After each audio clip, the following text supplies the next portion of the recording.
In April, FOTU Liato was arrested on a couple of charges related to the illegal removal of a parking boot from his vehicle. A month later, we've learned Liato was given the boot from his current football program for good measure.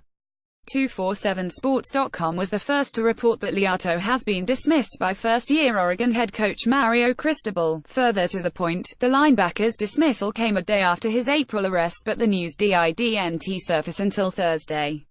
In the April incident, Liato was arrested on charges of second-degree criminal mischief, second-degree theft and criminal trespassing. That was actually his second arrest this year, as he was charged with misdemeanor trespassing in January.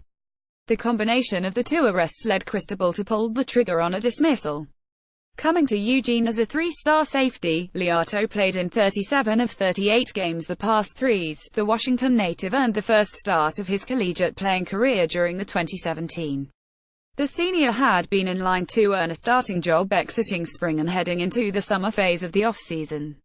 Darren Kirkland's injury-plagued time on Rocky Top has come to an end. On his personal Twitter account Thursday evening, Kirkland announced that he has decided to transfer out of first-year head coach Jeremy Pruitt's Tennessee football program. The linebacker gave no specific reason for his decision to move on from the Volunteers.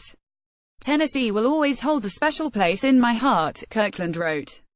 "These moments have been priceless and I'm a better player and man from this experience."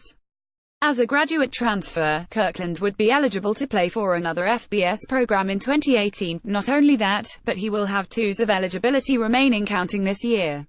A 4-star 2015 signee, Kirkland started 10 games as a true freshman and then another 6 in a sophomore campaign marred by a high ankle sprain that forced him to miss 4 games. In summer camp last year, he suffered a knee injury severe enough to sideline him for the entire 2017. The rehab from that injury kept Kirkland from being a participant in Pruitt's first spring practice this year. Seth Littrell has done a great job turning around the program at North Texas, but fans getting a look at the 2018 edition of his team will notice something right away that's different when they take the field for the home opener. New turf. The Denton Record Chronicle reports that Hunt is ponying up $625,245 for the latest field turf, Cool Play Turf at Apogee Stadium. "We are excited about the turf," Littrell said recently, according to the paper. "It was much needed. That turf has been used a lot and has gotten worn down. The new field will improve safety and will be a great resource for our kids." The old turf had a good run at the stadium after being installed back in 2011, but obviously, the summer heat and 300-pound bodies playing football will cause a little wear and tear. The Record Chronicle says that North Texas and Mean Green will be the end zone's text, while the midfield school logo will include a dark green outline of the state of Texas. Completion of the project is expected to be done well in time for the first game against SMU in September. The school has released some shots of Apogee Stadium without the old turf, and it certainly looks kind of wild to see a stadium Sonza playing field. Conference realignment ended a bunch of big rivalries, from the major Texas A&M to the mundane. Former Big 8 and Big 12 rivals Kansas State and Nebraska were somewhere on the middle of that scale after playing each other in football for decades. While nobody is clamoring for the two to get together quite like they're the Longhorns and Aggies, there's plenty who would still love to see them schedule a non-conference series given how close Lincoln and the Little Apple are to each other 135 miles across the border. Wildcats athletic director Gene Taylor has been in the job just over a year, and it seems like HES very aware of the scheduling situation between the two schools and is open to getting something done eventually. He was asked about adding the Cornhuskers to the slate in a QA on the school's website and had this to say: "That is a school that makes a lot of sense," said Taylor. "We are pretty well scheduled out in football with our one Power 5 opponent, but we do play them in baseball and have had conversations in men's basketball. If the opportunity were to arise, they are someone we would certainly entertain if it made sense for us." KSU is booked on the scheduling front through 2022, but have been open to adding home and homes with former Big 12 opponents, with Missouri on tap for 2022-23 and Colorado on 2027-28. They've got a Power 5 opponent on the docket until 2031, so it seems like the team would be able to get something done with Nebraska until after then. That is, to say the least, a long ways away. Who knows, maybe they'll be able to meet in a bowl game at some point over the next few years.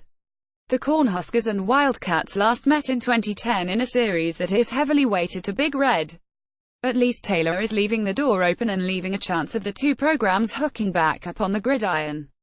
We discussed the release of academic progress rate April data from the NCAA on Thursday and some of the bonuses that college football coaches received for their team's performance in the classroom.